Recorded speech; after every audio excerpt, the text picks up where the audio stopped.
여러분, 교회 하면 보통 뭐가 제일 먼저 떠오르세요? 아마 많은 분들이 십자가가 있는 건물을 생각하실 텐데요. 오늘은 그 건물을 넘어서 교회의 진짜 의미가 뭔지 그 신학적인 핵심을 한번 깊이 파고들어 보려고 합니다. 서철원 박사님의 연구를 바탕으로 교회의 진짜 정체가 뭔지 같이 한번 알아보시죠. 네, 맞아요. 보통은 십자가가 세워진 건물 아니면 일요일마다 사람들이 모이는 어떤 단체나 조직을 떠올리기 쉽죠. 하지만 오늘 우리가 알아볼 교회의 본질은요, 그런 눈에 보이는 것보다 훨씬 더 근본적인 개념입니다. 자, 오늘 우리가 살펴볼 내용의 순서입니다. 먼저 교회가 건물이 아니라면 대체 뭔지 그 핵심 정의부터 시작할 거고요. 그 다음엔 교회를 설명하는 여러 가지 이름들, 그리고 교회가 가진 네 가지 본질적인 속성을 차례로 알아볼 겁니다. 마지막으로 이 모든 게 왜 중요한지까지 딱 짚어드릴게요. 자, 그럼 첫 번째 주제입니다. 우리가 흔히 생각하는 교회의 모습과 신학에서 말하는 교회의 진짜 핵심. 과연 어떻게 다를까요? 핵심은 바로 이겁니다. 교회는 건물이 아니라 사람들의 공동체라는 거예요. 그리고 이 공동체는 그냥 모인 게 아니라 예수 그리스도의 피로 구원받았다는 아주 결정적인 공통점을 가지고 있습니다. 여기서 딱 두 단어만 기억하시면 돼요. 바로 구원, 그리고 공동체입니다. 그럼 이 특별한 공동체는 대체 어떻게 만들어지는 걸까요? 자, 먼저 하나님께서 복음이라는 메시지로 사람들을 부르세요. 그리고 부름받은 사람들을 성령께서 새롭게 하셔서 믿음을 고백하게 만드십니다.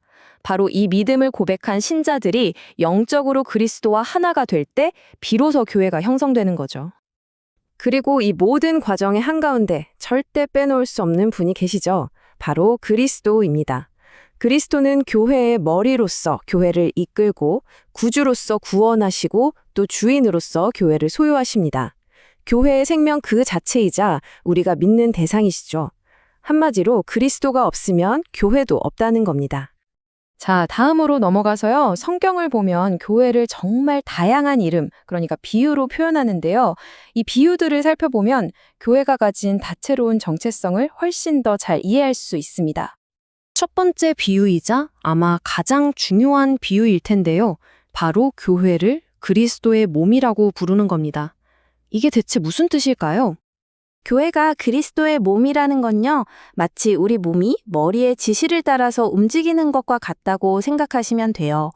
교회는 머리이신 그리스도로부터 생명과 에너지를 공급받고 또 나아갈 방향을 받는다는 거죠. 그리고 더 나아가서 그리스도께서 온 세상을 다스리시는 통치의 중심지가 바로 교회라는 깊은 의미도 담고 있습니다. 두 번째 이름은 하나님의 성전입니다. 그럼 이건 돌로 지은 건물을 말하는 거 아니냐고요? 전혀요. 여기서 정말 흥미로운 지점은요. 성전이 벽돌로 지은 건물이 아니라는 거예요. 하나님께서 당신의 백성들 가운데 함께 계시는 것, 그 임재 자체가 바로 성전이라는 뜻입니다. 그러니까 하나님이 거하시는 장소, 그게 바로 교회라는 거죠. 세 번째 비유는 느낌이 좀 더 따뜻하고 친밀한데요. 바로 교회를 신자들의 어머니라고 부르는 겁니다. 어머니가 자녀를 낳고 사랑으로 양육하잖아요. 그것처럼 교회는 말씀을 통해서 신자들을 영적으로 먹이고 돌보고 성장시키는 역할을 한다는 의미입니다. 근데 여기서 중요한 포인트가 하나 있어요. 이건 어디까지나 양육의 역할이지 특정 교회 조직이나 기관만이 구원을 독점할 수 있다는 뜻은 아니라는 점을 분명히 하고 있습니다. 자, 이제 교회가 반드시 가져야만 하는 네 가지 고유한 특징, 속성에 대해서 알아볼 텐데요. 먼저 그 첫 두 가지, 통일성과 거룩함부터 살펴보겠습니다. 첫 번째 속성은 바로 통일성, 그러니까 교회가 하나라는 겁니다. 근데 한번 생각해 보세요. 전 세계에 정말 수많은 교회가 있잖아요. 언어도, 문화도 다 다른데 어떻게 이 교회들이 전부 하나라고 말할 수 있는 걸까요? 여기서 말하는 하나됨은요, 어떤 교황 같은 단 한 명의 리더 아래 착 모이는 그런 조직적인 통일이 아닙니다. 그게 아니고요, 한 분 주님, 한 번의 세례, 한 분의 성령을 똑같이 믿는다는 공통된 신앙 고백에서 나오는 영적인 하나됨을 말하는 거예요. 좋습니다. 그럼 두 번째 속성인 거룩함으로 넘어가 보죠. 근데 여기서 이런 질문이 나올 수 있어요. 아니, 교회 다니는 사람들도 다 실수하고 완벽하지 않은데 어떻게 교회가 거룩하다고 할 수 있죠? 아주 좋은 질문인데요.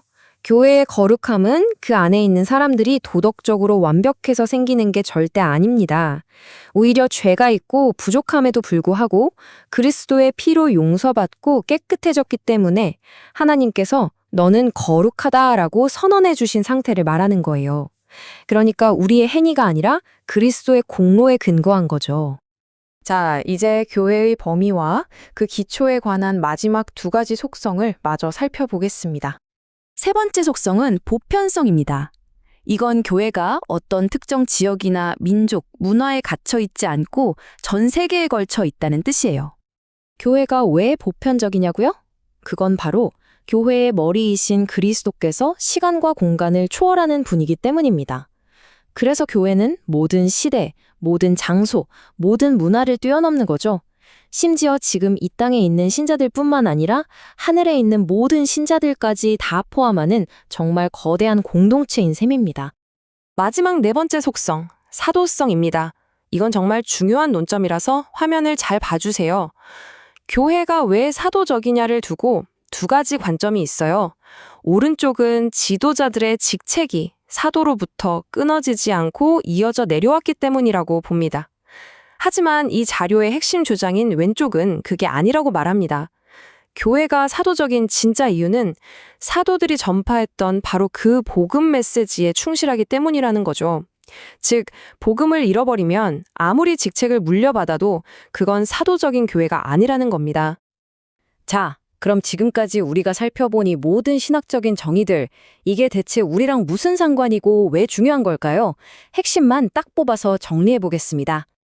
오늘 이야기한 내용 전체를 한 문장으로 압축하면 바로 이겁니다. 교회의 진짜 본질은 딱 두 가지예요. 그리스도와 연합하는 것, 그리고 복음의 진리를 충실하게 선포하는 것. 그러니까 진짜 핵심은 이거예요. 교회는 건물의 크기나 조직 구조로 정의되는 게 아니라 그리스도와의 살아있는 관계로 정의된다는 것.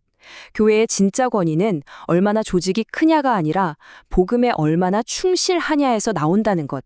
그리고 무엇보다 교회는 그냥 기관이 아니라 구원받은 사람들이 모인 살아 숨쉬는 영적인 공동체라는 사실입니다.